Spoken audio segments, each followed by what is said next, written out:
Apresentamos Espiritismo, um olhar.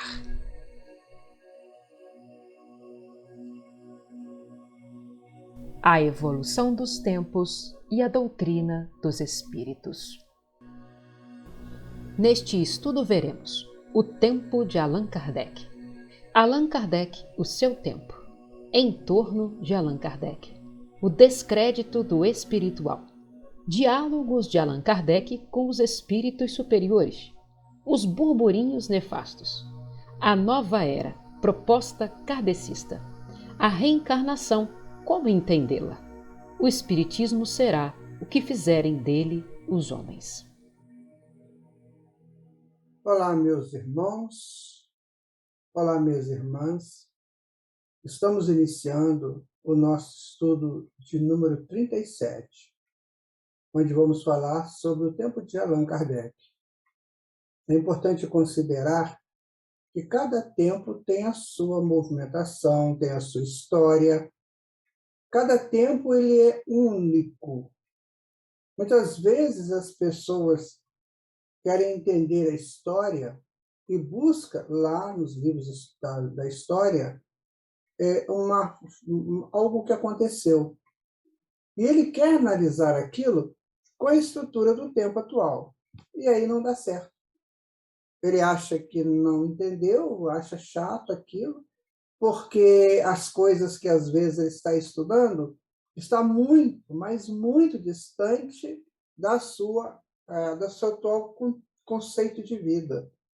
Aí ele vê lá, por exemplo, na Idade Média, coisas estranhas, né, que aconteciam lá, e ele fala, nossa, que coisa horrível, não quero saber disso não.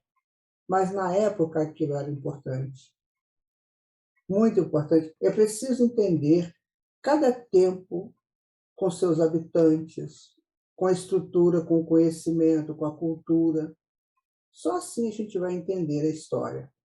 Por isso que muitos fogem da história, porque ela destoa daquilo que é a nossa vivência atual. Por isso, meu irmão, minha irmã, se você quiser estudar o tempo de Jesus, você precisa, né, de estudar a época, estudar o povo, estudar a cultura daquele povo, para você ver como é que Jesus trabalhou aquelas consciências. E ele deu naquelas consciências, mesmo naquele tempo, ele deixou gravado toda a estrutura da evolução. Então, hoje nós podemos trazer para o nosso tempo o ensino de Jesus. A mesma coisa a doutrina espírita. Ela nasceu num tempo chamado século XIX, onde muitas coisas estavam em profundas transformações.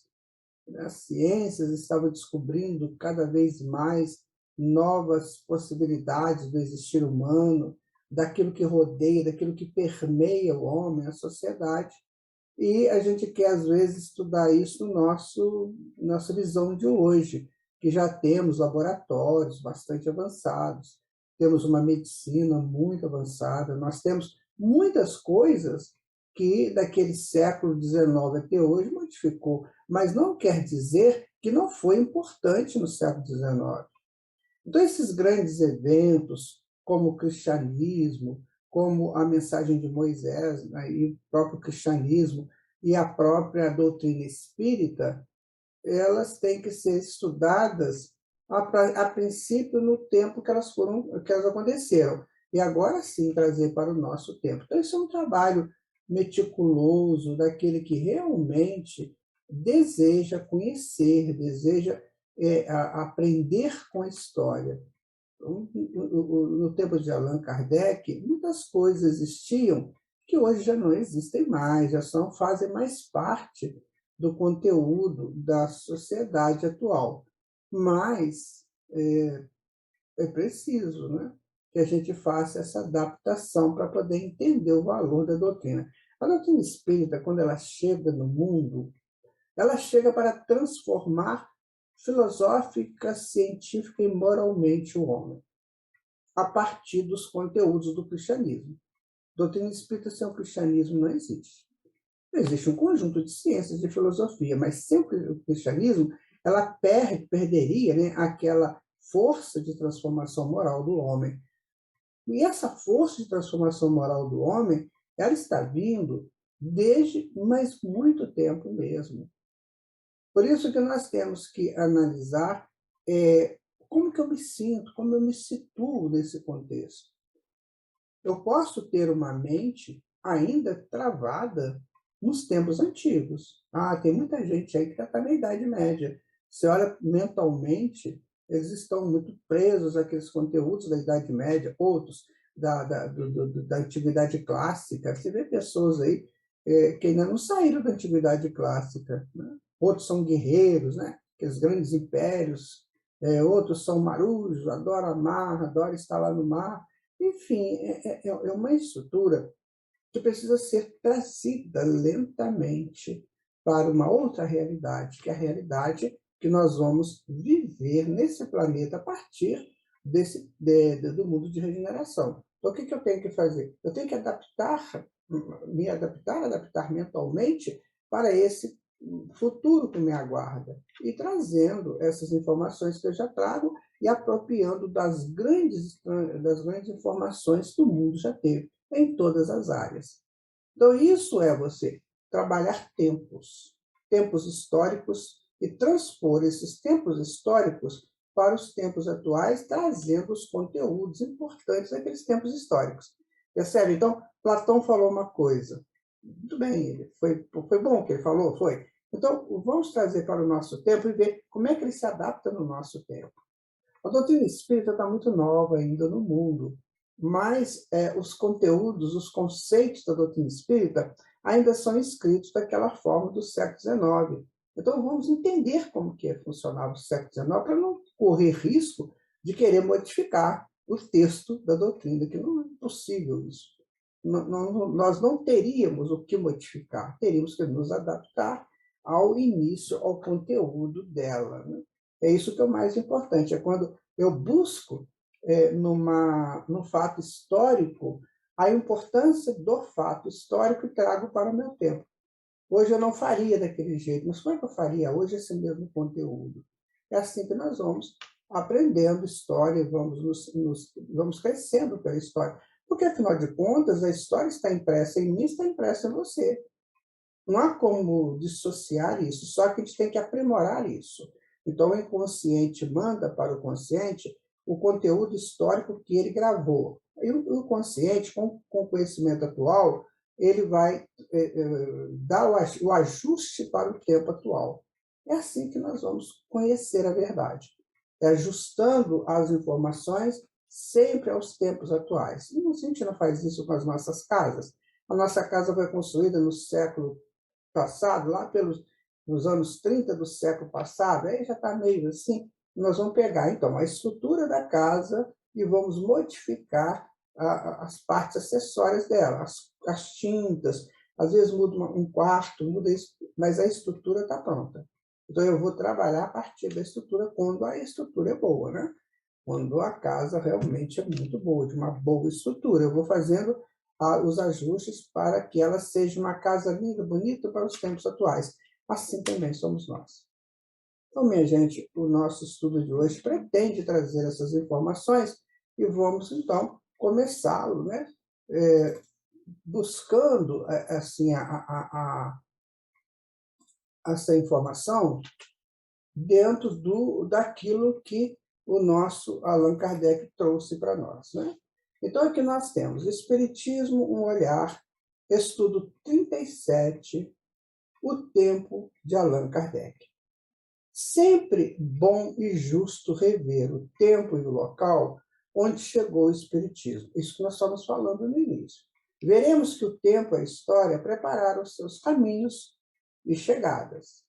Foi interessante, porque, meu amigo, minha amiga, você observa que o mundo oriental ele trouxe a base de filosofia e de espiritualização para os tempos atuais.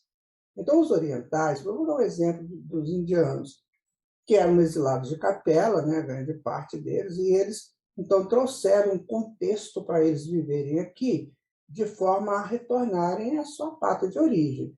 Então, eles deixaram uma informação extraordinária sobre a espiritualização. e depois foram embora, né? Mas aquele contexto ficou. E muitos seguem ainda, às vezes, talvez alguns retardatários, né, daquela turma de exilados, enfim, alguém que se apropria também do conhecimento. E assim foi. Só que quando chega para o Ocidente, nós não podemos trazer com aquela informação do Oriente, porque é diferente, a cultura é diferente, muito diferente. O Ocidente é muito profano, né? Assim, ele está muito fora dos templos. O profano é aquilo que está fora, né? E o sagrado que está dentro. Então, o que, que acontece? Tem que se adaptar para o mundo ocidental. Então, o mundo ocidental é o mundo da ação, é o mundo das aventuras, é o mundo das conquistas, é muito próprio dos arianos. E aí, o que, que ocorre? Chega um determinado momento que esse Ocidente precisa buscar a sua espiritualização. E aí ele vai buscar essa espiritualização trazida de ontem, de onde? De contextos antigos e com agregações da atualidade, que os espíritos superiores trouxeram. Assim surge a doutrina espírita. Ela captura aquilo de bom, de verdade, que estava esparso no mundo e acrescenta toda a informação dos espíritos que ajudaram, né, na codificação e ainda do cristianismo, principalmente do cristianismo. Então, a doutrina espírita é isso. Busca as verdades esparsas do mundo, adapta-se ao nosso tempo, traz as informações dos espíritos superiores e tudo isso com o envoltório, com toda a potência do cristianismo. Vejam vocês que interessante. Então, se nós entendemos dessa maneira, o espiritismo fica fácil da gente aceitar e da gente aprofundar nele, né? Bom, então, Allan Kardec e o seu tempo. Tudo tem o seu tempo determinado. E há tempo para todo propósito debaixo do céu. Há tempo de nascer, tempo de morrer, tempo de plantar e tempo de arrancar o que se plantou. Tempo de matar e tempo de curar. Tempo de derribar e tempo de edificar. Tempo de chorar, tempo de rir, tempo de prantear e tempo de soltar. Tempo de espalhar pedras e tempo de juntar pedras. Tempo de abraçar o tempo de afastar-se de abraçar. Tempo de buscar o tempo de perder. Tempo de guardar o tempo de deitar fora. Tempo de rasgar o tempo de coser. Tempo de estar calado, tempo de falar, tempo de amar e tempo de aborrecer. Tempo de guerra, tempo de paz. Por que o Eclesiastes, né, contém esse texto tão interessante? Quem escreveu o Eclesiastes, ele estava mostrando para a humanidade que nós transitamos nos ciclos. Tudo é cíclico. E dentro destes ciclos, o que vai acontecer? Eu vou fazer aquilo que estiver dentro da minha estrutura mental, da minha casa mental, como diz, né, o mentor de André Luiz no livro No Mundo Maior. Então, ou seja, eu vou me adaptar ao tempo que eu preciso. Então, para muitos, o tempo é de plantar. Para outros, o tempo é de colher, né? Para uns, o tempo é de matar. Ainda pensam assim. Mas para o outro, o tempo é de curar. Então, vejam, em que tempo que eu me situo? Isso não é literal. Não é esse tempo que você fala, não é o tempo. Agora o tempo é de matar, vai todo mundo matar. Agora o tempo é de curar, vai todo mundo curar. Não, isso ele faz essa apropriação dentro dos conteúdos psicológicos de cada comunidade. Então, veja que interessante que é isso. Então, quando chega o tempo de Allan Kardec, era o tempo de implantar no mundo a doutrina dos espíritos. E alguém teria que fazer isso. Então, surge essa figura ímpar do professor Rivaio, que vai fazer esse trabalho junto com a espiritualidade, junto com os médios, com as médiums, né? Junto com aqueles amigos que ali estavam com ele. Então, era o tempo de plantar no mundo o conteúdo da doutrina espírita. E agora é o tempo de nos curar por esse conteúdo. Não é? É o tempo de colher aquilo que foi plantado. Se pensarmos assim, fica mais fácil, fica mais elegante, fica mais dinâmico, fica mais interessante a vida. Agora, se eu vou vivendo no tempo da batida de um tambor, né, que me excita, mas não me explica nada, então eu não vou entender absolutamente nada disso. Nada, absolutamente nada. Você vê nas grandes cidades, né, no dia de um trânsito intenso, aquele barulho de carros, buzinas, né, aquelas coisas quando tem um trem, né, esses que passam buzinando, né? Então você fica perdido naquela barulho, naquela confusão. É o tambor, aquele batidão, batidão, batidão. Aí você chega em casa e você tem que parar, né, para você voltar para o seu tempo. Qual é o seu tempo? Ah, meu tempo é de plantar. Então, deixa eu voltar para a estrutura do plantar. O plantio, ele geralmente é feito com muita consciência. Você vai botar a semente na cova certa, vai fechar a cova do jeito certo. Enfim, o plantio depende disso. Por isso que poucas pessoas conseguem plantar em si as estruturas do bem. Porque não é de qualquer maneira que você joga o bem ou você cresce para o bem. Tem todo um tempo direcionado para isso, né? Bom, continuando, o tempo que acontecia em torno de Allan Kardec era o tempo de descobertas e progressões científicas, sociais, onde a busca das universalidades fazia uma diferença dos séculos anteriores. Olha que interessante. O tempo de Allan Kardec já era um outro tempo daquilo que já foi vivido, né, dentro da estrutura histórica do mundo. Já era o tempo das progressões científicas e sociais. Nós tivemos, naquele tempo, as revoluções que favoreceram a isso. As indústrias buscando cada vez mais estruturas de conhecimentos para trabalhar menor custo com produto melhor. Os laboratórios fazendo suas pesquisas já, mesmo que ainda de maneira iniciante, mas já fazendo as suas descobertas. E assim foi. Era um outro tempo. Acabou aquela fase antiga de guerras, do absolutismo, né? Daquelas coisas que aconteceram até o século XVIII. Muitas vezes apropriação de valores, onde as pessoas eram escravizadas o tempo todo, em todas as nações, tinha sempre o escravo, tinha o servo, né? Tinha aquele que era manipulado. Aí, do século XVIII, inicia uma transformação de tudo isso, e no século XIX essa coisa eclode, né? De uma maneira bem forte, e onde as pessoas estavam se adaptando a essa eclosão. Aí surge a doutrina espírita como um fator de orientação dentro dessa turbulência que estava acontecendo. O mundo atual está essa turbulência. Não é? Está essa turbulência. Então, a doutrina espírita chega para nós, nesse tempo de hoje, para acalmar essas turbulências. É claro que não é uma coisa assim de grande porte social, mas é individual.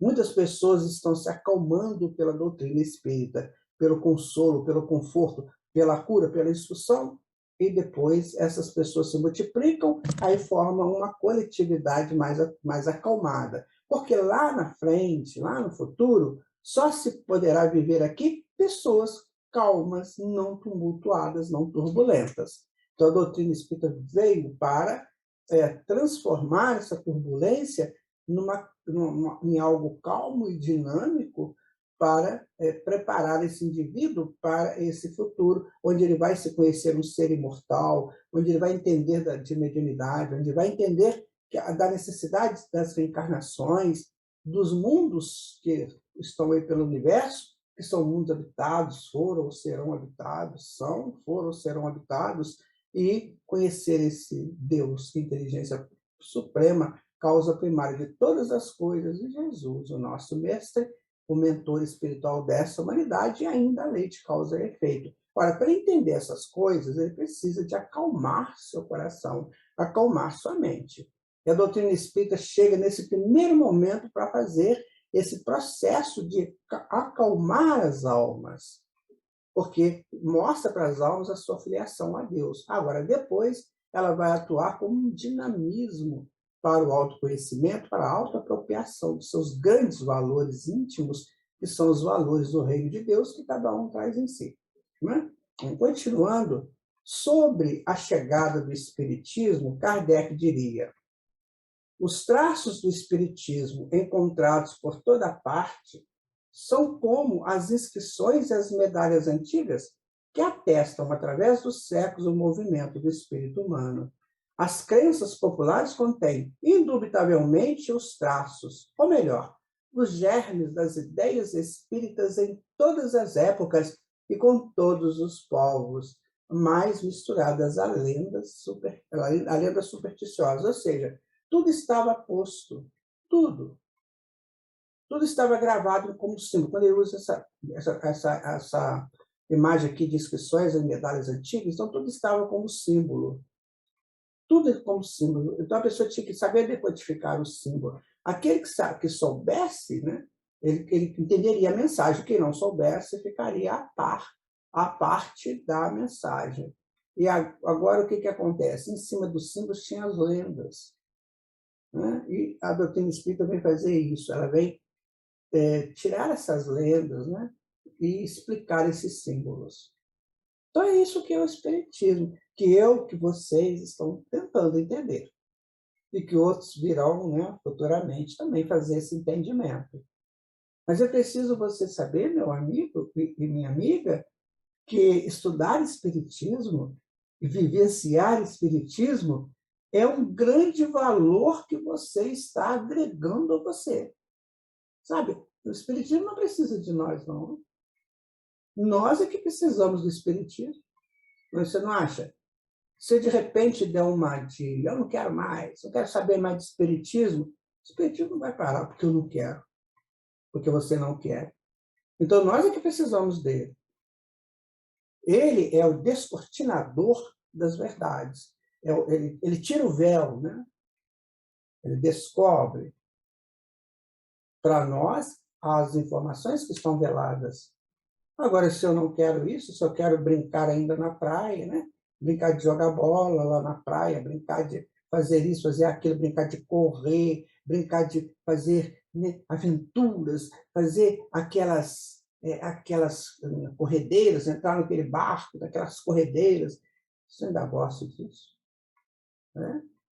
Provavelmente, eu ainda não entendi nada de mim mesmo. Claro que essas pessoas, muitas vezes, esses espíritos, precisam dessas aventuras perigosas para eles acordarem, mas é uma coisa difícil. Você pode acordar de outra maneira, né? Fazendo aqueles esportes muito radicais. Então, sabe, é isso que nós temos que pensar. Eu preciso desses esportes radicais para eu acordar? Ou eu posso fazer esse despertamento aqui numa estrutura um pouco mais tranquila, junto, né, da minha família, junto dos meus amigos, dando a eles a tranquilidade do meu existir próximo deles. Não acha? Bom, se pudéssemos sondar todos os arquivos do pensamento, continua Kardec, ficaríamos surpresos de ver a que ponto estão enraizados no coração humano, desde a vaga intuição até os princípios nitidamente formulados. Esse texto de Allan Kardec é profundamente filosófico e psicológico. Daí você vai conhecendo quem é realmente Allan Kardec. Quem é essa estrutura em forma de um espírito encarnado? Quem é esse espírito tão elevado? Né? Então ele diz, olha, se a gente pudesse sondar todos os arquivos do pensamento, a gente ia ficar muito surpreso de ver a que ponto estão errados no coração humano, né? Desde a vaga intuição até os princípios nitidamente formulados. Vamos lá. No coração está Deus. As nossas intuições, elas partem de Deus em nós, num grau qualquer. Um grau qualquer. Então, a intuição é um insight que nós conseguimos captar da presença de Deus em nós. Então, a princípio, é uma intuição. E depois a gente vai formulando essa intuição para tornar uma verdade. Ou seja, é o pai ajudando o filho a crescer. Isso não é lindo? Então, isso acontece comigo, acontece com você. O grande problema é que as nossas mentes andam muito tumultuadas, né? E não conseguem perceber essa conversa do Pai conosco. Se a gente conseguir, a gente vai pegar a intuição, vai trabalhar essa intuição e vai fazer disso um princípio formulado, nitidamente formulado. Olha que texto que é esse de Allan Kardec, gente. Então, continuando, Allan Kardec vinha de longe, também de outros momentos em outras civilizações. Pressentia o seu tempo atual como das grandes transformações pelas quais a sociedade necessitaria passar para seguir além, construindo um novo tempo. Então, ele era um ser atemporal. Os espíritos, quando chegam a um determinado nível de evolução, eles ficam atemporais. É como se vivessem fora do espaço-tempo, né? Mesmo que seja nas suas mentes. Eles já não tem mais esse ciclo fechadinho de encarnações, encarnações, encarnações. Né? Ele tem aquela coisa ampla, ele tem aquela continuidade plena. Então, ele estava vindo dessas incursões aqui, né? E percebia as transformações que a sociedade estava passando e que necessitaria passar para conseguir, né, ir além, construindo um novo tempo. Então, o que ele faz? Eu vou contribuir com isso. Então, ele aceita trabalhar com os espíritos superiores que têm a visão mais ampla. E aí eles fazem esse trabalho chamado codificação. Codificação da doutrina espírita. Por quê? Porque tem um contexto a ser analisado. Qual é?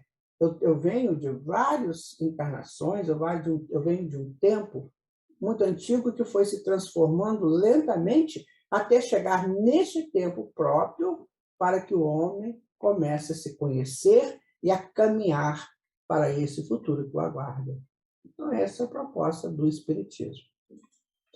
Como no Fédon, em que Platão afirma ser a reflexão filosófica a busca da verdade e que o verdadeiro filósofo prepara-se durante toda a sua vida para morrer e para a morte, também Kardec procura, com a sua obra, inspirar a transformação dos que acreditam em seus ensinamentos, estimulando-os para uma vida que privilegie o que o homem realmente é, espírito encarnado. Desta ótica, a realidade estudada por Kardec vem de um passado histórico onde todos os tempos se buscava as informações agora trazidas à lume pelos conteúdos da doutrina espírita. Essa informação é muito interessante porque pouca gente sabe que ele é um espírito encarnado. Ele é um espírito, isso é importante. Ele é um espírito, ele é uma criatura divina em evolução. E nesse prezado momento ele está encarnado. Daqui a pouquinho ele desencarna e continua a sua vida dentro do projeto de evolução. É isso que é preciso saber, né? Então, o Platão dizia lá no Fédon, né, que é um texto dele, afirma que ser a reflexão filosófica a busca da verdade e que o verdadeiro filósofo prepara-se durante toda a sua vida para morrer e para a morte. Então, o filósofo ele sabe que ele vai fazer essa transformação do existir aqui de encarnado para o existir desencarnado. Então, gente, isso é muito, mas é muito antigo. De 2000, tanto que Platão viveu, 2300, 2400. Então, eles já sabiam disso. Só que o homem comum, preso a guerras, preso a coisas muito primitivas ainda, muito primárias, digamos, ele não consegue perceber isso, então ele chora a morte, enquanto que a morte é a libertação. Ou seja, então não existe morte. Deixai os mortos o cuidado de enterrar os seus mortos, disse Jesus. Levanta tu que dormes, disse Paulo. Então não existe a morte, existe um processo contínuo de transformações que vão acontecendo em nós através das experiências vividas. Então o homem é um espírito encarnado, né? Então Kardec buscava, né, essa realidade, né, que vem de um passado histórico, né? Porque em todo o tempo, minha gente, se buscava entender isso. Em todo o tempo. Se buscava entender como é que essa vida funciona. Se você observar a história do mundo oriental e do mundo ocidental, você vai ver que em cada um dessas partes do mundo, sempre se buscou a verdade. Por exemplo, os orientais buscaram a verdade de uma forma, e os ocidentais de outra. E como nós estamos morando no Ocidente, que é o mundo mais profano, né? Enquanto que o Oriente se permanece um pouco mais no sagrado, isso é em linhas gerais, tá? Então, nós aqui do Ocidente, nós temos que buscar o sagrado agora por uma apropriação dos valores espirituais. Então, se todo o tempo o homem buscou essa verdade, e aqui no Ocidente, a gente pode começar pelas escolas egípcias, que você pode dizer, mas o Egito não era do Ocidente? De onde era o Egito? O Egito era uma civilização à parte dessa história toda. Então, você vê, os gregos beberam lá nas fontes do Egito. Aí sim eles começam a instruir a civilização ocidental. Há quanto tempo nós estamos na civilização ocidental? A gente não tem a menor ideia. E o que nós fizemos nesse tempo? Também não lembramos. Mas agora é preciso tomar uma atitude. Preciso tomar uma atitude. Então, as verdades que existiam naquelas falas do Oriente e do Ocidente, a doutrina espírita traz para que a gente tenha agora aquilo que de fato é necessário ao nosso entendimento. É evidente, eu vou dizer isso para vocês pensarem também conosco. É evidente que cada resposta do Livro dos Espíritos, você tem muitas formas de interpretar. Não é? Muitas formas. Se você conhece as doutrinas do Oriente e os filósofos do Ocidente, os cientistas, e você lê uma questão do Livro dos Espíritos, olha, você tem muita coisa para refletir. Muita coisa. Quando Allan Kardec, ao fazer uma pergunta, né, qual que era o vício mais difícil do homem se livrar dele, que eles falam que é o do interesse pessoal. Olha, meu amigo, eu estudo psicologia, estudei Jung, estudei Freud, Adler, e não encontrei isso. Assim, de uma maneira clara. Você pode ver de uma maneira... Tem livros do Jung, né, A Religião do Ocidente, e outros mais, A Religião do Ocidente e do Oriente, né, que ele vai profundo, profundo. Mas essa questão do interesse pessoal, ela é muito complexa. Eu penso que vai ser uma das grandes matérias a serem estudadas nas escolas do futuro. Porque você tem que ter interesse para fazer alguma coisa, não tem? Tem.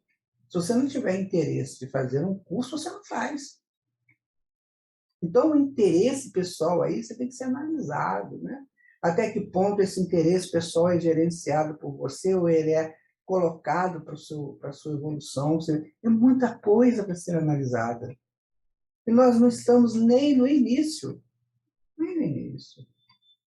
Esses 167 anos, né? 7512, esses 167 anos de doutrina espírita, ainda é pouco. Nós ainda não deslocamos das nossas crenças antigas, né? Dos nossos vícios milenares, da nossa cultura. Né? Nós ainda não libertamos disso. Então, por isso que nós estamos aqui nesse estudo. Eu também estou aprendendo com ele. Continuemos, né? Esses adendos eu faço para a nossa reflexão mais direta, né? Bom, continuando aqui, havia todo um frenesi cultural, científico e filosófico naquele século XIX, que buscava justificar o homem perante si e as sociedades, perante a vida e perante Deus, desde as manifestações ruidosas das ruas até o confinamento dos educandários, passando pela literatura, música, artes plásticas e razão política que solidificasse regimes.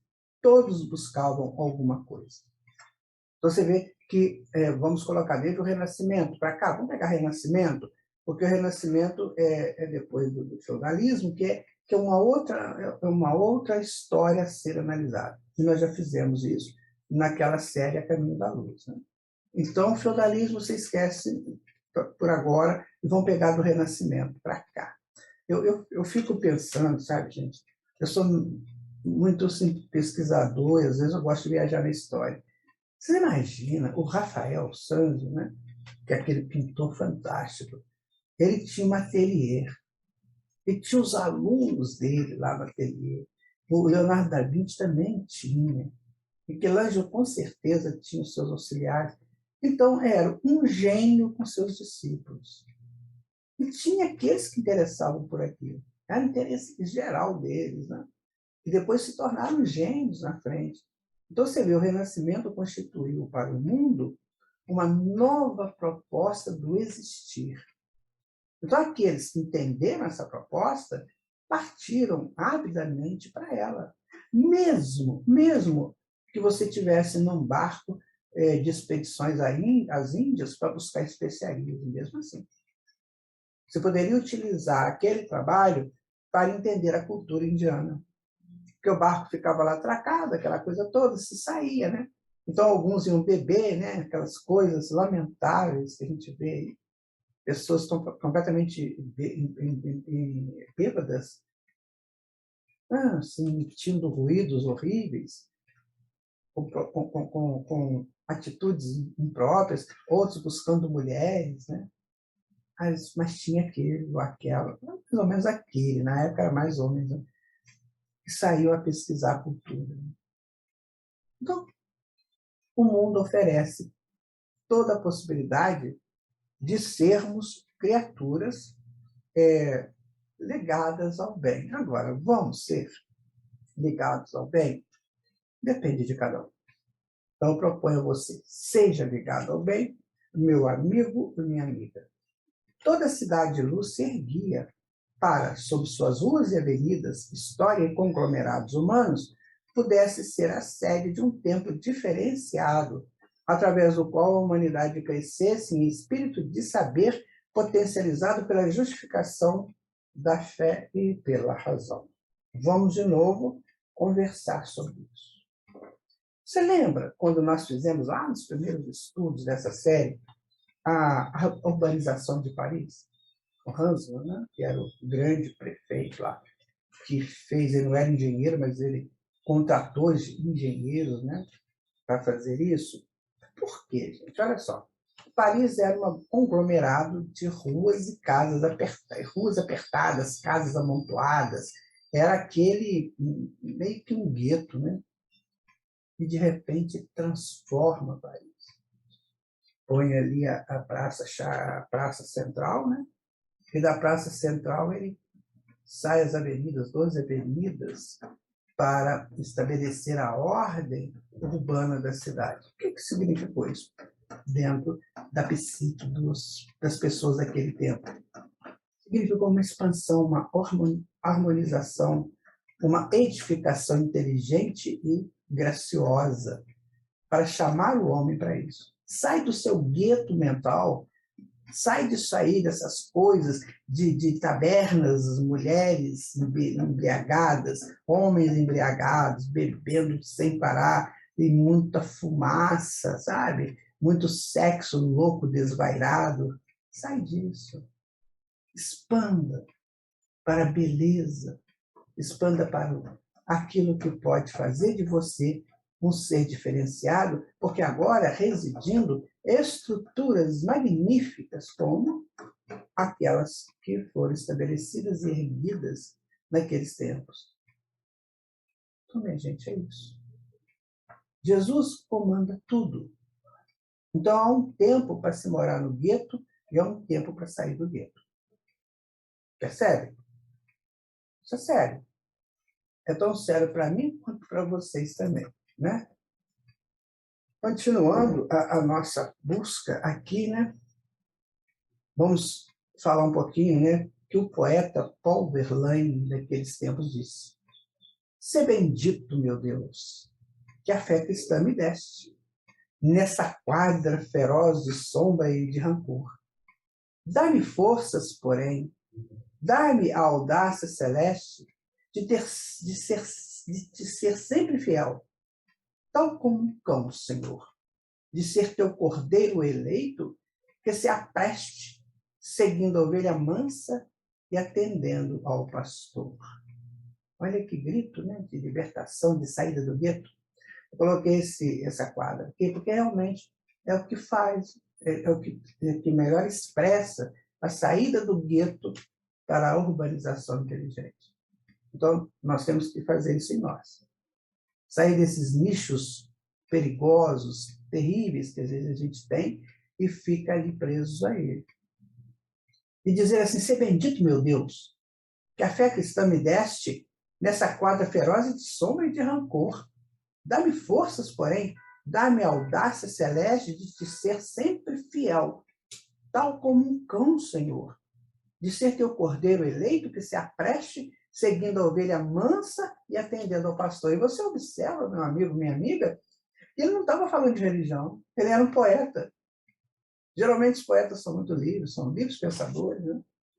Ele estava tendo a informação coerente de como a gente desloca deste ser simples, né? Deste ser preso a coisas negativas, a vícios, para algo bem superior. Guarde esse poema com você. E depois você estude Paul Verlaine. Coisas muito boas você vai encontrar também vindas daquele poeta, né? Aí está ele, né? Você olha que é um homem em busca de alguma coisa, né? Que está olhando para um lugar, né, no infinito para ele ocupar. É isso que nós vemos, esse olhar do Verlaine. Daí nós podemos dizer, olha, há caminhos, nos caminhos do Senhor, que nos convidam a conhecê-los. Para tanto, o Espírito necessita querer. Isso é dele. Pertence à sua singularidade como Criador. Desde que os mortos levantaram dos túmulos e ditaram para o mundo as lições dos avanços para a humanidade, as trevas tremeram e a luz começou a se estabelecer. Bendita doutrina, benditas criaturas que entenderam e seguem. Que este seja o nosso brado, né? O nosso brado, pessoal, Verlaine falou do jeito dele no século XIX, e nós podemos dizer do nosso jeito no século XXI. Há caminhos, nos caminhos do Senhor, que nos convidam a conhecê-los. Para tanto, o Espírito necessita querer e ser dele. Pertence à sua singularidade com o Criador. Não é de ninguém, é dele, é seu, é meu. Desde que os mortos levantaram dos túmulos e ditaram para o mundo as lições dos avanços para a humanidade, as trevas tremeram e a luz começou a se estabelecer. Bendita doutrina, benditas criaturas que entenderam e seguem. Você gostou disso? Faça, então, também o seu poema como Verlaine, como esse poeta fez. Porque aí vai ser a expressão da tua alma, sabe? É o grito da sua alma. Senta aí depois, pega um papel, um lápis e deixa o coração falar. Aí depois que o coração falar, você vai ler, a razão vai tentar entender aquilo e buscar caminhos para seguir nos caminhos do Senhor. Né? Agora nós estamos convocando o nosso irmão Mateus para falar conosco sobre tudo isso. Vai, meu amigo. Olhemos para nós, que já nos tornamos cuidadores de nós. Olhemos para o nosso ontem, cheios de dúvida. Olhemos para o nosso hoje, com grandes perspectivas para o nosso futuro vindouro.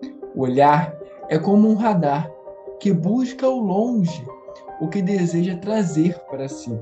O olhar para uma estrela, uma colmeia, um jardim ou coisa assim. É o momento em que a alma quer um tanto mais, um pouquinho além do que já tem. Quando olhamos, buscamos algo. Disto já sabemos, mas há um momento em que este olhar aprofunda, em que a alma pergunta: por que esta alma quer crescer? E ela pergunta: quem sou eu? O que faço e devo fazer? Por que existo? Por que tenho que aprender? Talvez essas perguntas também sejam feitas pelas crianças indo para as suas escolas. São normais essas perguntas. E a alma criança também quer crescer, também quer saber. Ela está despertando, está olhando com mais vagar as coisas que vêm e que passam, que cruzam os ares, que iluminam o viver ou obscurecem o que deveria ser mais um belo amanhecer. Este olhar prescrutador um dia encontra a doutrina superior dos espíritos superiores e se põe a olhar com mais cuidado. Sim, é preciso mais cuidado, pois o terreno que agora pisa é diferente. É reluzente e contém sementes várias, fartas para semear, para colher.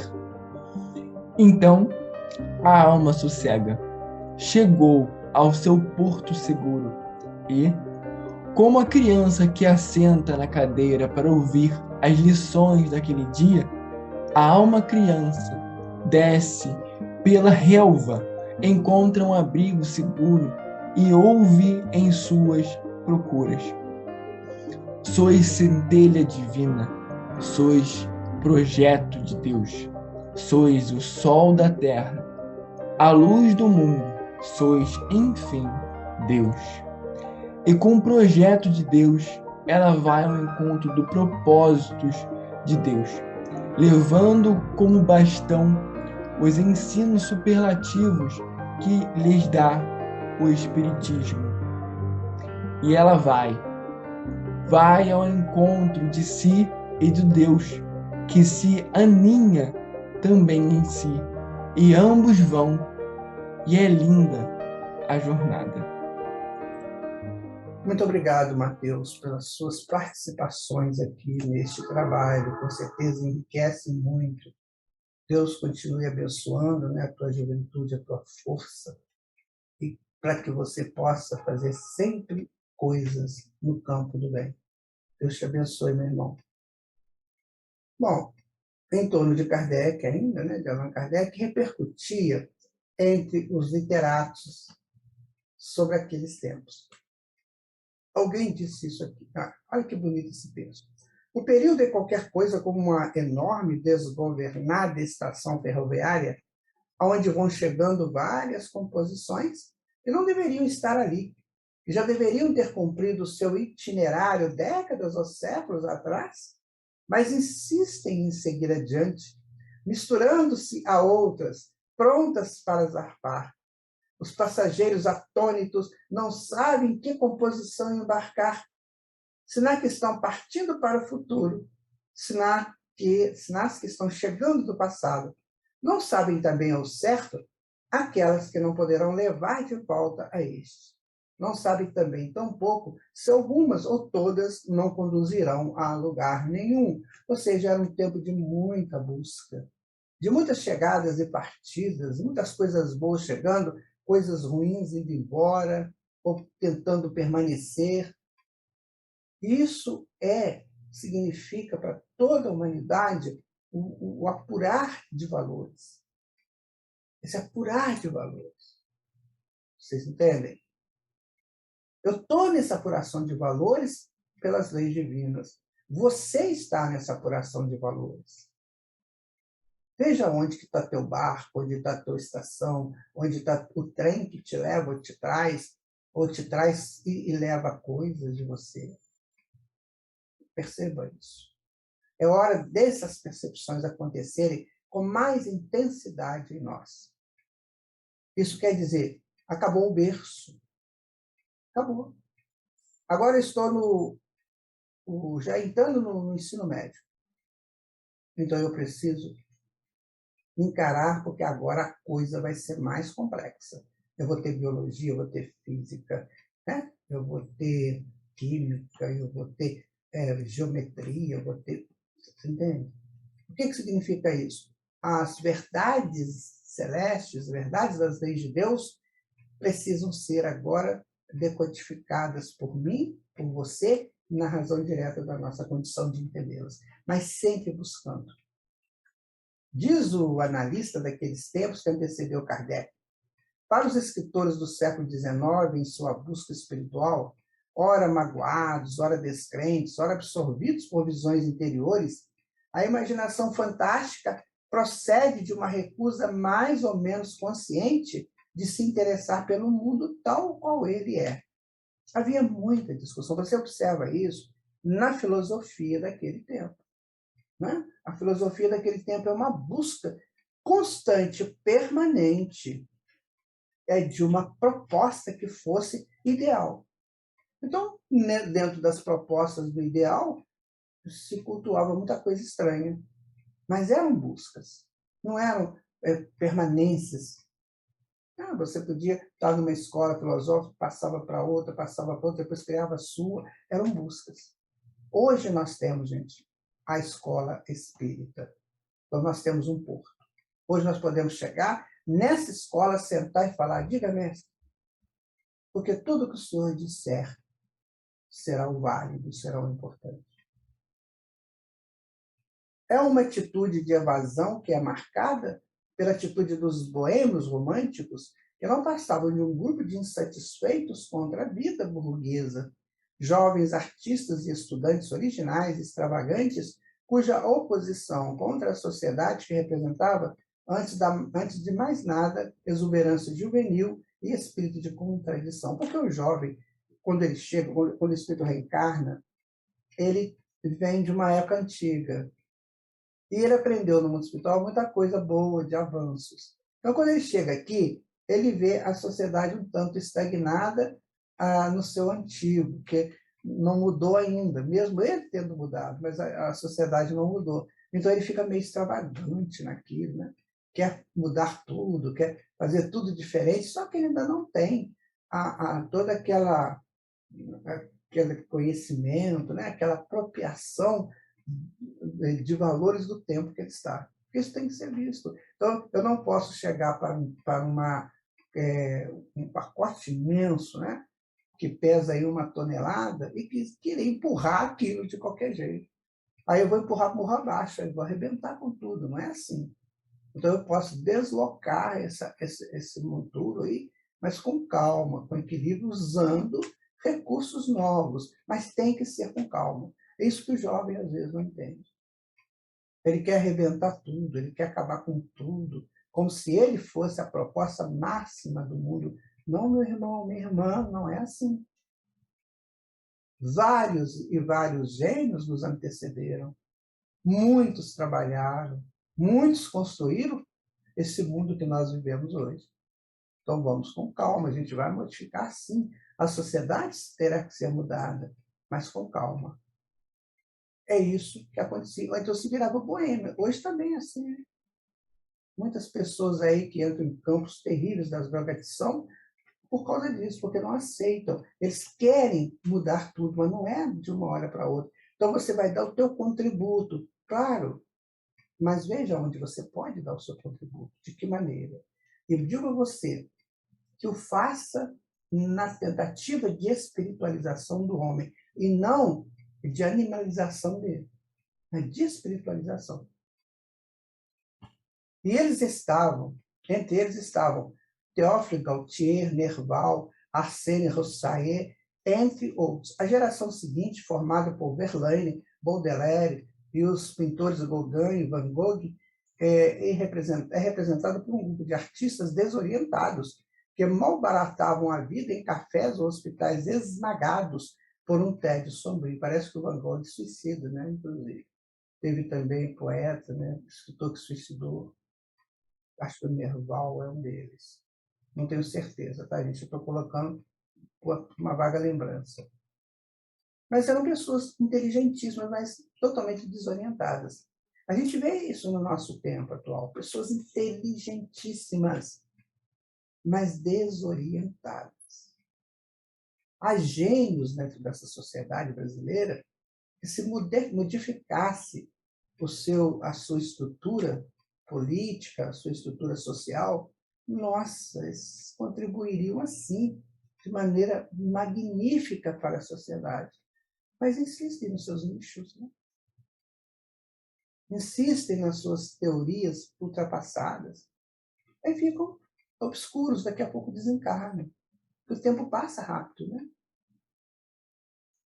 Os exemplos apresentados refletem a angústia fundamental do ser abandonado a si mesmo no momento e momentaneamente privado de todas as justificativas que possam dar sentido à vida. Olha onde que a doutrina espírita chega. Onde Allan Kardec chega, no tempo de Allan Kardec, é esse. Né?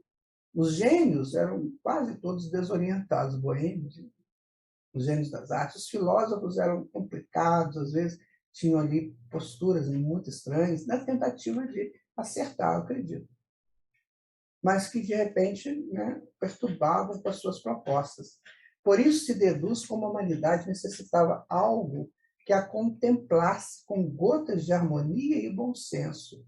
Por isso, o astrônomo Camille Flammarion, nós citamos ainda há pouco, né, no discurso de sepultamento do corpo de Allan Kardec, disse ser este o bom senso encarnado, ou seja, aquele que é um ético, moral, cultural e intelectual que dava respostas às angústias e aos isolamentos do si por si mesmo.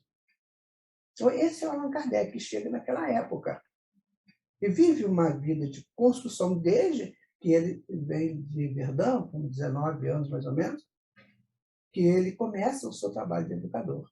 Ou seja, ele queria uma coisa diferente, uma proposta diferente dentro daquele mundo de buscas e de muitas vezes de encontros perigosos, né? Como os boêmios, como aquelas pessoas que perdiam suas vidas em situações difíceis. Então ele era esse bom senso encarnado, olha, vamos trabalhar. Depois que ele vai encontrar a doutrina espírita, ele vai encontrar, conversar com os espíritos. Mas antes disso ele foi grandioso, um grandioso educador, escrevendo livros, ajudando crianças, ensinando jovens, muitas vezes gratuitamente. Então esse é o homem que nós estamos falando sobre ele. De forma que o entorno de Kardec pedia urgência em algo que trouxesse luz e esclarecimento, não só dos laboratórios até ali constituídos, mas, essencialmente, numa justificativa espiritual que levasse a conclusões científicas, como é o Espiritismo. Então, dentro daquele emaranhado de coisas, você tem uma proposta que te leva à ciência, à filosofia e à espiritualidade. Ou seja, nós estamos aqui no mundo físico, mas existem os mundos espirituais e existem outros mundos. Desloca este homem do simples viver no campo físico para algo assim mais superior. Esse foi o trabalho de Allan Kardec, né? Com seus amigos ali, né? Muitos deles ajudando, e também a espiritualidade toda presente sob a égide do Espírito da Verdade. Não é um novo momento para a humanidade? Eu gostaria, eu sinceramente, olha, eu vou dizer para você, nós já estamos terminando a nossa série, né? Mas eu gostaria de deixar para você essa reflexão. Busca, meu amigo, busca, minha amiga, algo superior na sua vida, sabe? Se você tem dúvidas, se você está muito ainda perturbado ou perturbada pelas coisas do dia a dia, entenda que há tempo para tudo debaixo do céu. Há tempo para tudo. Há tempo para a guerra e há tempo para a paz. Então, se o seu tempo é conturbado, acredite que ele vai passar. Mas pegue firme nos estudos espíritas, que é uma escola segura. Segura, meu amigo, minha amiga. Eu vou dizer para você que, a partir do espiritismo, a humanidade, né, toma e vai tomar um novo rumo. Ah, você vai dizer porque você é espírita. Não, não estou falando isso. Não estou falando que eu sou espírita. Estou falando isso por um estudo, por uma análise, por uma pesquisa. É o que nós devemos fazer. Senão o espiritismo, né, poderia ser mais uma religião do mundo. o Leon Denis vai dizer isso, né? O Espiritismo será o que os homens fizerem dele. Então, vamos fazer do Espiritismo, pelo menos para cada um de nós, uma proposta diferenciada de avanços contínuos, né? Então, daí nasceram as bases da doutrina espírita. A sociedade, através dos seus membros, nas variadas classes, queria algo, pedia por algo, e a espiritualidade lhes trouxe o alento. O Livro dos Espíritos, marco fundamental da doutrina, trouxe para os povos daquela época e para os povos de todas as épocas, presentes e futuras, as respostas que ilustravam suas consciências, despertando-a para a nova era da humanidade. Está vendo? Uma nova era da humanidade. É isso que nós queremos deixar aqui nesses estudos, né? E que você possa se identificar com essas propostas, né, vindas da espiritualidade, dessa nova era para para cada um de nós. É uma nova era. Ou seja, nós estamos começando um novo tempo dentro de todos esses tempos, né, que nós já vivemos aqui. Quanto tempo nós estamos aqui na Terra, gente? Não sabemos. Quantas coisas nós fizemos aqui? Também não sabemos. Mas sabemos que nós estamos fazendo a nossa evolução. É isso que você tem que tomar consciência, e eu também, que nós estamos fazendo a nossa evolução. Se o outro chega, me agride, se a outra me agride, se as circunstâncias não são favoráveis, as circunstâncias, que eu faça ser favorável. Que eu não me sinta agredido ou agredida. Porque cada vez que eu me sinto agredido, eu recuo. Assim. E quando eu recuo, o inimigo avança. Então é isso. Sentir coitadinho, humilhado, humilhada, você está recuando. Aí o inimigo só vai chegando. E de repente ele te prende num canto desse aí. E não é por aí que nós temos que viver a vida. Não é? O professor Rivaio, que vivia rodeado de alunos, percebeu de imediato quantos ensinos dos espíritos acalmaria aqueles cérebros em convulsões por buscas de algo palpável que eles trouxesse paz e entendimento. Então, olha só, ele vivia rodeado de alunos, e aí ele percebeu o quanto que os ensinos dos espíritos poderiam acalmar aqueles cérebros, né, em convulsões, e que estavam buscando algo que trouxesse paz e entendimento. Não é o que está acontecendo hoje. Por isso que eu falo de doutrina espírita, gente. Por isso. Isso aqui é uma avaliação do tempo de Kardec. É uma avaliação. O que tinha lá? Espíritos procurando paz e entendimentos. E qual que é o melhor caminho, senão o caminho espírita? Que nos mostra, né, a sequência natural da evolução nos planos físicos e espirituais, em outros mundos, e nos traz como propósito o Evangelho de Jesus. Que nos fala de Deus como inteligência suprema, causa primária de todas as coisas, que você mata essa questão. Você não pode avançar muito, não. Entenda isso. Por hora, depois avança. Mas tem que ter essa base. Nos fala dessa imortalidade incrível, nos fala de mediunidade, né, que nós nos comunicamos uns com os outros psiquicamente, e isso é fato. Provavelmente você tem testemunho disso. Nos fala das reencarnações, não agora como algo para ser brincado, né, igual criança brincando com coisa séria. Ah, na outra encarnação eu fui não sei o quê. Não sei... Faça isso não, minha gente. Vamos crescer. Na outra encarnação, eu fui uma pessoa muito má. Eu, Guaraci. Por quê? Pelas coisas que eu vivo nessa. Não quer dizer que eu fui um rei, uma rainha, uma princesa, um príncipe? Não, não é nada disso. Eu devo ter sido uma pessoa que não entendia a lei de Deus e que agora estou buscando entender. Então já houve um avanço. E na próxima serei um pouco melhor. Nós temos que encarar isso, né? Essa é a verdade. Agora, se a pessoa duvida disso, eu até entendo, pelo seu conjunto de crenças e valores. Então tem que modificar isso aí. Para você avançar. Sair daqueles guetos que a gente conversou. Ir para a urbanização, digamos, para o aprimoramento, né? Para a estrutura mais ampla e melhor das nossas mentes. Devemos considerar que Balzac jamais deixou de acreditar nas interferências entre o mundo visível e o invisível.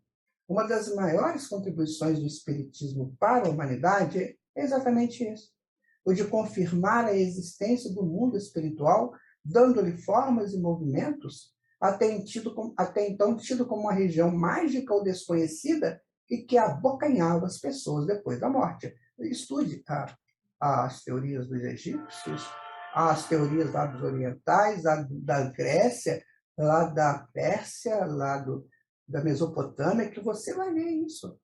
Sempre tinha lá um deus lá dos subterrâneos, né, que te pegava, aquelas coisas todas. E o Espiritismo traz para nós o quê? O mundo espiritual é um mundo de origem. Então nós vamos para lá onde quisermos ir, onde gostarmos de ficar. Tem gente que gosta de ficar na lama, então vai ficar na lama. Tem gente que gosta de ficar, né, assim, bem sossegado, dormindo o dia inteiro, vai ficar dormindo o dia inteiro. Tem gente que gosta mais, né, de uma ação, de um conhecimento, de aprimoramento, vai fazer isso. E tudo é cíclico, entendendo que tudo é cíclico. Há o tempo para ficar na lama e o tempo para sair da lama. O tempo de dormir e o tempo de acordar. E quando se sai da lama, tem que limpar a lama, não é assim? E quando se acorda, tem que deixar o sono e os sonhos para viver a realidade. É isso, minha gente. É simples assim. Não tem nada de mistério, né? O que vai ser? Não tem nada de mistério. Tem uma sequência natural e lógica. E havia aqueles que, no silêncio da noite, buscavam os túmulos para sondar os mortos. Queria saber deles o que achavam da vida depois dessa vida. Como não obtinham respostas que buscavam, saíam a dizer que todos estão mortos depois da própria morte. Olha só, existia muita gente que ia lá para o cemitério, não sei se você sabe disso, ia lá para o cemitério para sondar os mortos. Peraí, fulano, você está aí, me conta como é que é. É bom aí? Como é que funciona essa coisa? Claro que eles não iam responder, né? Porque isso tinha que ter uma equipagem mediúnica competente para fazer isso. E eles não sabiam. Então, eu ia para lá para o cemitério, gente, isso acontecia. Ô, compadre, me conta como é que é a história aí, o que você está fazendo? O compadre até podia ouvir a pergunta, não tinha como responder. Aí ele saiu de lá desanimado. Os mortos não falam, não. Então, estão presos mesmo depois da morte. Estão mortos mesmo. Então, isso era o que se vivia muito. Olha o que o Espiritismo trouxe para nós. Deixa os mortos quietinhos lá. Eles são espíritos vivos. Se tiverem que comunicar conosco, eles vão comunicar. Se não tiverem, não vão comunicar. Essa é a lei. Essa é a lei. Então, não vamos dar a eles a decepção de não prosseguirmos com as nossas vidas. Como diz o Carlos Torres Pastorino, no Minuto de Sabedoria. Não vamos dar essa decepção a eles. Né? Mas será que é só a França, e é especialmente Paris, vivia nessa busca e neste descrédito da vida espiritual? Quando Jesus disse que agradecia a Deus por ter revelado coisas aos simples e ocultado aos sábios, vemos a aplicação completa daqueles idos de angústias, expectativas, negações e desrespeitos para com a vida, provinda principalmente dos sábios, porque tinham voz ativa na sociedade. Então Jesus falou, olha, eu agradeço a Deus por ter ocultado essas coisas superiores, né, dos sábios, né, e ter revelado aos simples. Os simples estão de coração aberto, o sábio não. O sábio vive a cabeça, né, e o simples vive o coração. Então, é do coração que tudo parte. A eles se reuniam em sociedades para afirmar que a matéria regula tudo o que existe. E como tinham os óculos de sábios, não conseguiam enxergar a verdade espiritual que os rodeava. Os simples, contudo, buscavam consolações através da esperança. A eles a misericórdia chegava e os inundava de certezas no mundo além, melhor e justo. Dizem as grandes doutrinas antigas, né, que para o homem crescer, se salvar de si mesmo, ele tem que ter fé, esperança, paciência e resignação. Fé, esperança, paciência e resignação. Sabe de quando vem isso? Isso vem lá de antes do Egito. Não é tão atual, né? Então, se você quer se salvar de si mesmo nas situações difíceis com as quais te rodeiam, usa isso. Fé, esperança, paciência, resignação. E o tempo era esse mesmo. A transição planetária já se achava em curso. Porque diz, né, que a transição começou no século XVIII. O próprio Allan Kardec fala isso. Há 100 anos atrás começou a transição. Ele estava no século XIX. Então, aí o tempo era esse mesmo. A transição planetária já se achava em curso. Espíritos antigos, no modo de pensar e agir, iam destilando seus impropérios enquanto inundavam seus corpos de bebidas e outras nocivas substâncias. E diziam alto que a razão era a deusa maior, que Deus era uma invenção humana e que a vida um mero e fugaz momento onde se vive para morrer e depois o nada como recompensa. Olha que coisa terrível. E muita gente hoje vive isso.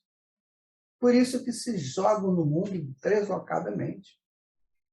Bebendo, rindo, gargalhando, matando, se prostituindo, de toda essa coisa que a gente vê por aí. Porque não sabe, não sabe o que nós estudamos aqui na doutrina espírita. Quem dera que eles também viessem estudar conosco, né? Isso atormentava mentes e corações. Isso desautorizava o homem perante si mesmo. Ele titubeava entre a antiga fé dogmática e as academias de ciências que se organizavam. Em quem acreditar? O que seguir? É neste cenário de dúvidas que vamos encontrar as médiuns fazendo mesas girar, chapéus subirem aos ares, contrariando a lei da gravidade. Aí começa. Entende? Barulho, confusão, tal, aí começa a coisa a se harmonizar. Começa os primórdios da harmonização que nós estamos levando em curso agora. Numa das sessões na Casa das Meninas Baudin, um dos presentes questionou os espíritos desencarnados ali presentes sobre a validade daquele trabalho que queria implantar no mundo, uma vez que o homem simples e mau como é, não acreditaria naquelas informações e jogaria no lixo todo aquele trabalho realizado com ardor pelas médias de Allan Kardec. Isso vai ser tudo jogado fora. Né? Eles questionavam isso. E obteve como resposta que o homem caminha, muito embora prefira as regiões pedregosas ou dos espinhais, assim como está na parábola do semeador. Né? Depois de tanto sofrer e perambular pelos subúrbios da vida, ele fatalmente busca o seu abrigo. Isso está no livro Ação e Reação. O Druso, que é o instrutor de André Luiz, lá diz assim: André, esses espíritos ligados a esse mal, uma hora eles cansam disso, uma hora eles se entorpecem disso e vão buscar abrigos. Você vê que isso está confirmado. Então, se a pessoa insiste no mal, ela só está atrasando, né? Só retardando a sua estrutura do bem. O trabalho que estavam implantando no mundo não era apenas para aquele século, e sim para os milênios vindouros. E dentro daquelas casas, em reuniões fechadas, preparava-se a doutrina que fornecerá ao homem do futuro o seu rumo no mundo de regeneração. Só se regenera aquele que detém nas mãos os benefícios após seus sacrifícios. Assim, na regeneração, todos terão as consolações que buscam e os caminhos científicos que alicerçam a vida. É isso que nos aguarda no mundo, no tempo da regeneração. Acaba essa coisa, toda essa confusão toda, e vamos nos estruturar enquanto uma sociedade digna, honrada, né, e grata a Deus por ter nos criado.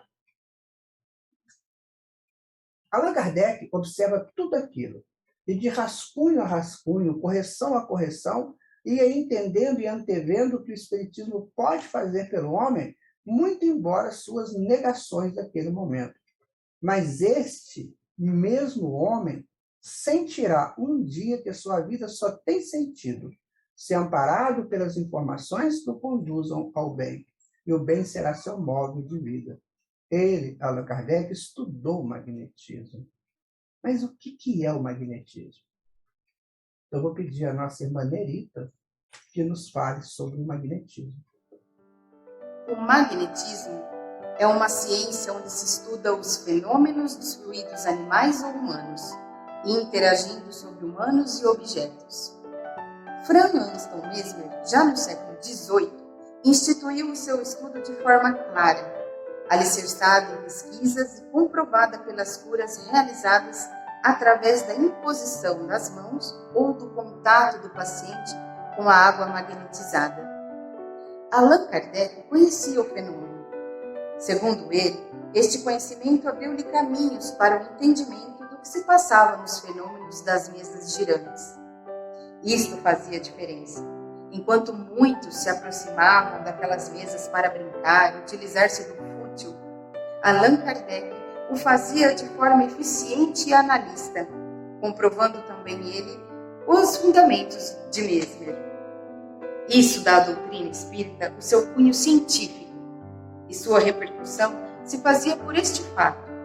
Não eram aventureiros querendo lançar no mundo mais uma teoria filosófica, teológica, ou o que desejassem citar. Eram fatos comprovados. Na época, a Europa buscava sempre as comprovações. Por isso, as negações do espiritual e do abstrato. Pois bem, Allan Kardec trazia ao mundo fatos comprovados pela ciência. Franz Anton Mesmer era conhecido e reconhecido naquele continente como um homem sério, probo e pesquisador científico nato. Daí a dificuldade de combater o espiritismo, instituído pelos seus adversários. Contra fatos não há argumentos, diz o ditado popular. Ali eram fatos, e as criaturas sensatas encontravam naqueles livros da codificação um caminho novo, através do qual poderiam alçar voos a outros conhecimentos superiores. Assim, o espiritismo se ia fortalecendo sempre. Hoje, já atinge cerca de 13 milhões de adeptos pelo mundo. No Brasil, somos em torno de 4 milhões. Somos a nação mais espírita do mundo. Permanecemos firmes e fiéis aos ensinos que nos passaram os espíritos superiores. Lá na frente, agradeceremos a nós mesmos pela chance que estamos nos dando de estudar e praticar o espiritismo. Muito obrigado, Nerita. Deus te abençoe. Muito obrigado pela sua participação aqui nos nossos estudos. Lá fora continuavam os burburinhos dos travessos boêmios ou dos saltitantes enfermos que perambulavam pela vida achando-se sãos. Muitos deles caem e se levantam de imediato. Outros necessitam de décadas, né? Não, muitos deles caem e não se levantam de imediato, necessitando décadas. Aqueles médios, após o trabalho exaustivo, deitavam e dormiam profundamente e iam ao encontro dos seus mentores para mais apropriações, mais forças, mais entendimentos, e mesmo acontecendo com o codificador, sua esposa e seus auxiliares diretos. Era o contraponto, né? Enquanto uns, os boêmios, os travessos, iam para as suas orgias, né, para as suas confusões mentais, esses trabalhadores buscavam esse entendimento com a espiritualidade, estavam sempre amparados pela espiritualidade que os usava, que trabalhava neles as propostas do espiritismo. Agora você me diz, qual dos dois que é o lógico, que é o justo, né? Era repetida a história daqueles que merecem a paz pelo dever cumprido e aqueles que tumultuam suas vidas com as questões impróprias ou argumentações improfícuas. O tempo ali iniciado não dava mais tempo a tantas delongas. Era chegada a hora do espírito agir a favor de si mesmo. O espiritismo, que é a terceira revelação, ele trabalha isso, o homem com ele mesmo. O homem se revelando a si mesmo. Por isso que o espiritismo é importante para todos nós. A primeira revelação de Moisés era o homem em relação a Deus, Deus o homem, homem. A segunda revelação de Jesus era o amor supremo que une tudo. E a terceira revelação é o homem se revelando a si mesmo. Veja que sequência interessante. Por isso, muitos estudiosos da doutrina espírita se perguntam como foi possível a Allan Kardec realizar tal trabalho de tamanha profundidade, num tempo em que as avenidas parisienses e os comentários europeus se baseavam em guerras, conquistas territoriais, feitos de grandes heróis, pessoas incrédulas, que insistiam em passar para tantos suas incredulidades, ou até mesmo propostas apenas materialistas, que em nada contribuía para a sociedade. Veja você, né? Como é que foi possível isso a Allan Kardec? É possível a nós hoje. Se foi possível a ele, é possível a mim. Onde você mora, na estrutura que você está, é possível a você também. Tá?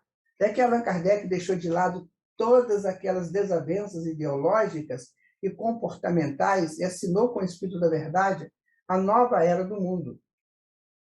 Ele estava convicto de que fazia o que os outros buscassem suas convicções através de estudos sérios, uma vez que aquela doutrina era para pessoa séria, como ele escreveu na introdução do Livro dos Espíritos 38. Percebem, gente? Doutrina espírita é um estudo sério para homens sérios.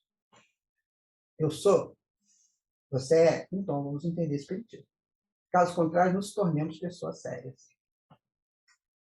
O senhor Dalfonso, antigo militar, adquiriu o Livro dos Espíritos. Ele gostava de novidades literárias e aquele era um livro novo. Ali, assentado, sozinho, num café parisiense, começou a folhear tal livro. E, de repente, deu um salto da cadeira, dizendo em voz alta, que chamou a atenção de muitos: isto é uma blasfêmia. Como pode alguém escrever uma probidade dessas? Havia ali um homem simples, sem nenhuma insígnia que o ilustrasse socialmente. Acorreu até aquele homem, olhando e indagou: do que falas? Disso, que reencarnamos. Ora, se eu vou aceitar tal ideia e voltar como andarilho, habitando lúgubres lugares. O homem simples, talvez potencializado por aquela notícia da reencarnação, olhou o atrevido contestador da reencarnação e disse: imagina se você não reencarnasse e vivesse eternamente com essa maldita prepotência. Não conseguiria ver o que se oculta atrás da humanidade. Ou o que se oculta atrás da humildade.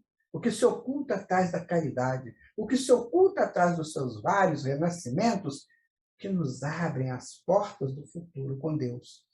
Dizendo isso, foi logo saindo.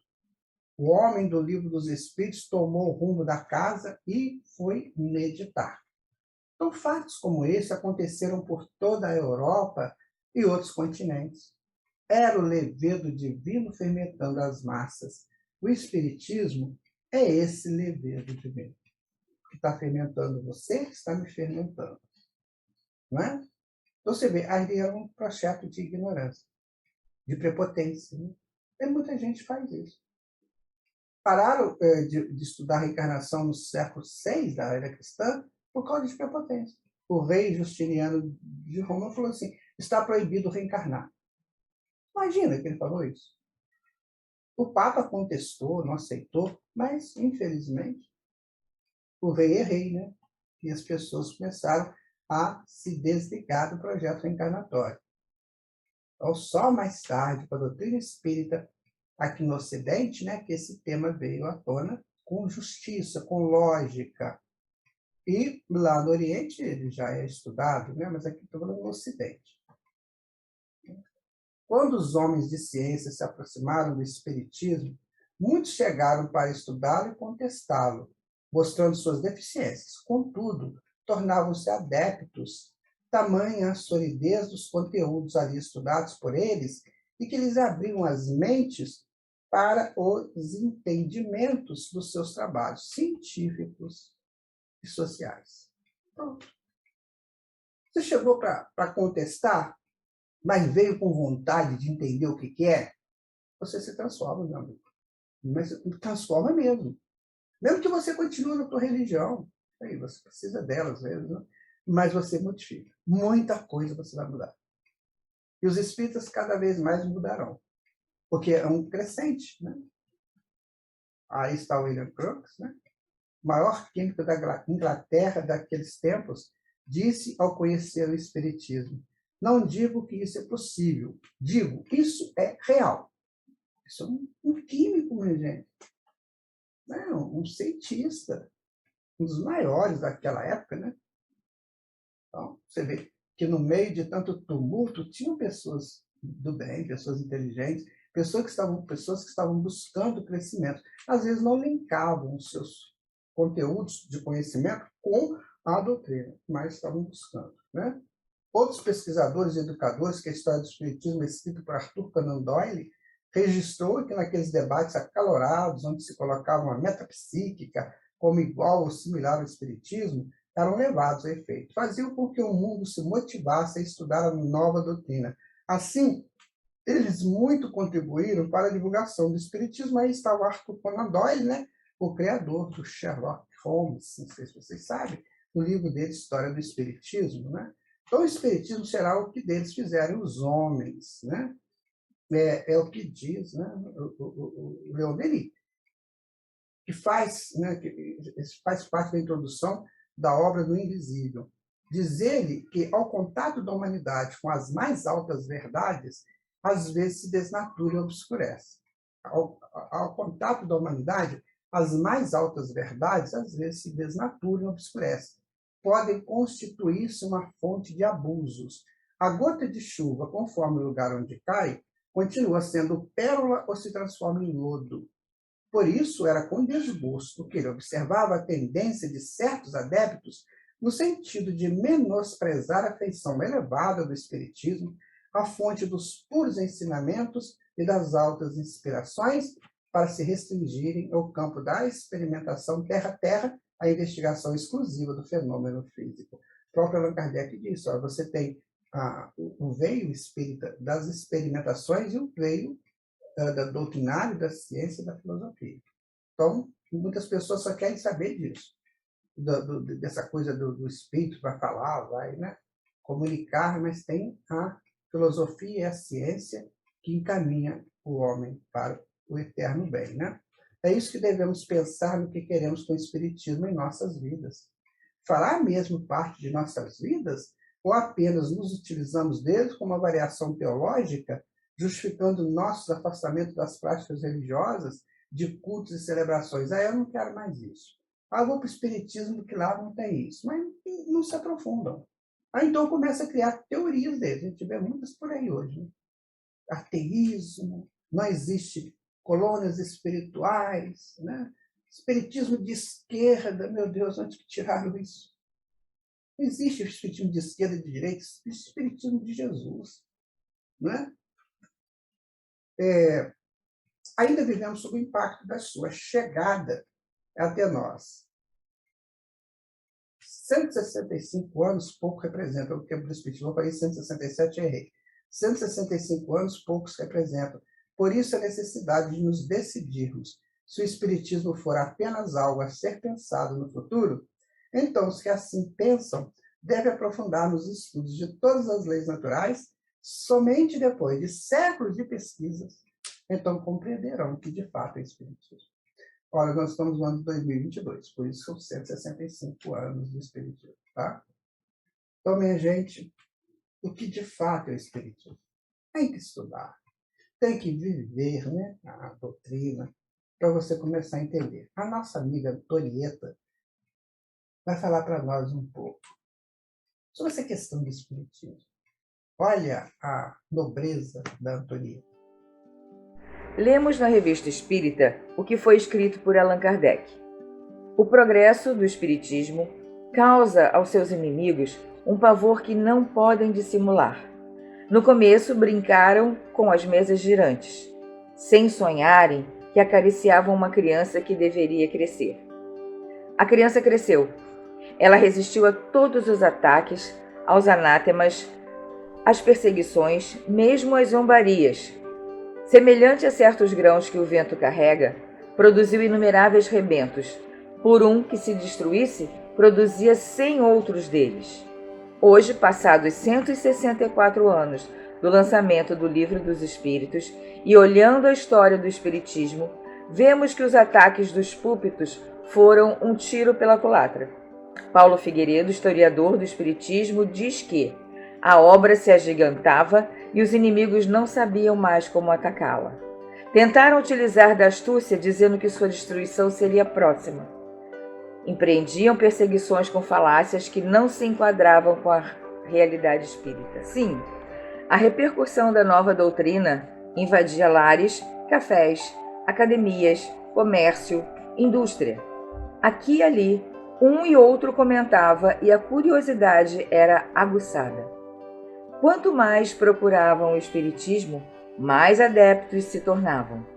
Era uma aluvião de luz, que não se combatia com mentiras ou textos imaginários, provindo dos mundos ocultos e trevosos que não admitem o novo, mesmo que esteja embasado em toda a verdade, como está o Espiritismo e que está à disposição da comprovação de todos os incrédulos. Basta buscar seus fundamentos. Basta lançar-se ao estudo. Basta dar-se a oportunidade de crescer pelo entendimento racional e lógico da doutrina espírita. Obrigado, amiga. Muito obrigado. O Espiritismo proclama a liberdade de consciência como direito natural. Reclama para os seus adeptos do mesmo modo que para toda a gente. Allan Kardec, toda a gente. Não só para os seus adeptos, para todo mundo. O Espiritismo proclama a liberdade de consciência. Vamos? Mas não é a liberdade de consciência que você vai derrubar, arrebentar as coisas. Não, pelo contrário, você vai arrumar as coisas. Agora é tempo das arrumações. Não foi o tempo de quebrar, né? Agora é o tempo de arrumar. Essa liberdade de consciência é para a arrumação das coisas, certo? Sabem, diria a criança travessa que pula nos corredores perigosos da vida. Eu bem que tento ser melhor. Talvez um pouco melhor. Contudo, sinto que minhas pernas tremem sempre que penso em parar de ser como sou, para modificar minhas atitudes e ser luz, como propõem os sábios da luz. E a criança cresceu. Bastou para isso a vontade de ser diferente, de conquistar a luz como os sábios que ela venerava. E você? É criança pequena? É criança crescida? Ou já é criança sábia em busca da luz? Me fala aí, né? Me responde aí. É isso que você é? Se você for isso, meu amigo, minha amiga, Deus te abençoe. Que você vai rapidinho para ele. A luz está próxima ou distante? Depende da agilidade dos nossos passos.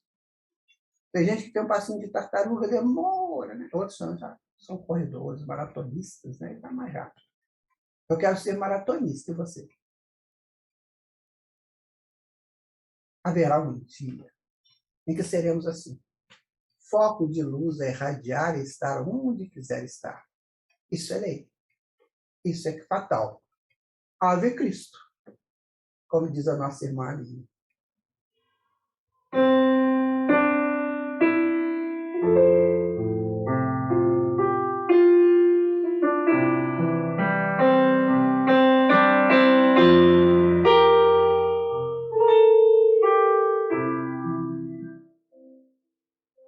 Ave Cristo. Ave Cristo pela oportunidade que deu à humanidade do contato direto com seus mensageiros de luz, que trouxeram a luz para este mundo de trevas e desterros.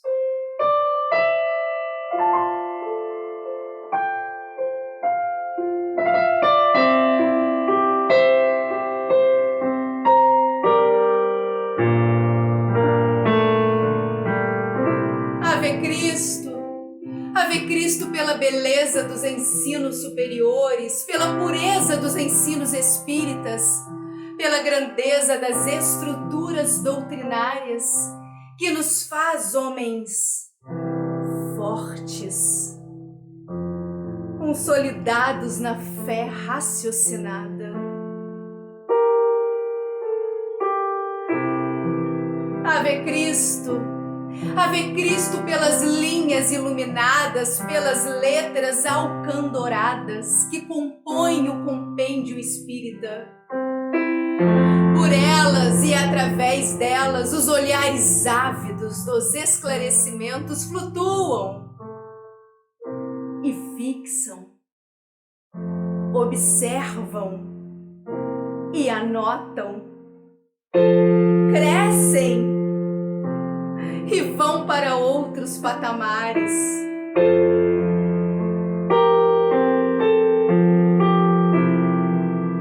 Ave Cristo! Ave Cristo pelas ilustrações históricas, matemáticas, geográficas, morais, que os espíritos superiores talharam na codificação, fazendo dela um terreno fértil, onde o colhedor dos bens infinitos pode encher seus cestos com bonança e alegria.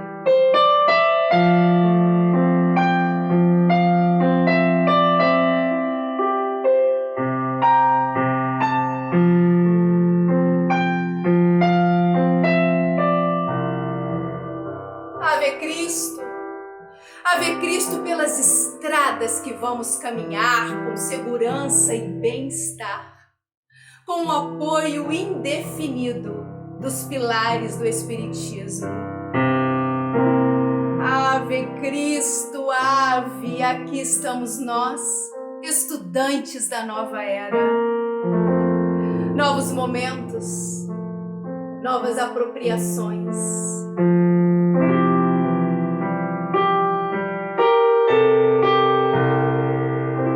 E que a façamos na luz dos entendimentos sinceros e sérios que nos conduzem a Deus.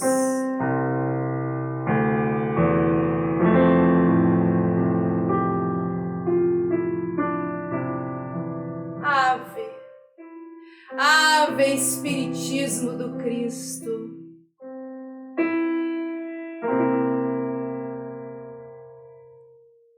Ave. Então, meus irmãos, minhas irmãs, chegamos ao final do nosso estudo de hoje, né? Agradecidos a Deus, a Jesus, né? Por termos vivido esse momento juntos. Agradeço a Aline, né, pela sua participação aqui. E vamos pensar, né? Kardec venceu toda aquela estrutura do tempo dele, que muitas vezes não eram favoráveis. E mesmo que as nossas estruturas atuais não sejam favoráveis, façamos valer a fé, façamos valer a esperança, façamos valer a paciência, façamos valer a resignação. É assim que nós vamos deslocar do simples homem, do simples espírito, ainda tumultuado pelas coisas aqui desse mundo, para algo superior. Todos nós, homens, mulheres, todos, crianças, jovens, idosos, adultos. Essa é a proposta. Eu espero que você esteja feliz com o nosso estudo de hoje.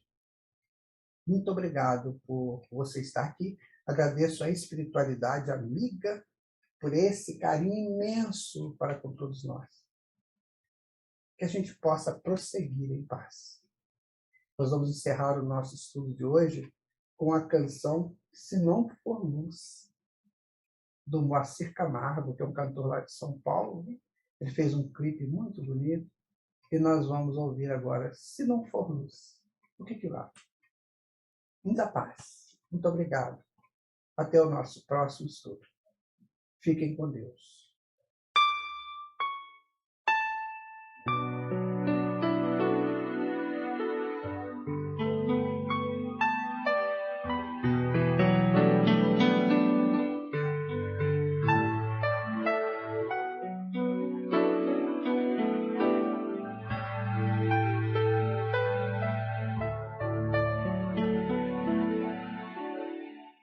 Se não sentiu,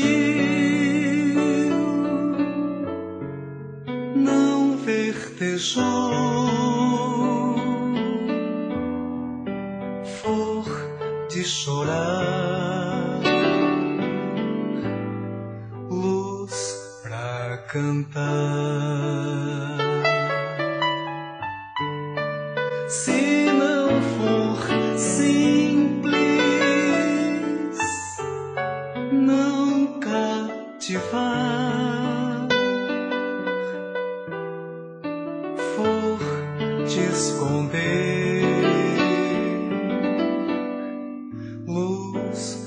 para olhar. Se não amor, não há brandor, flor de cortar, bom mesmo é luz, pra que ficar?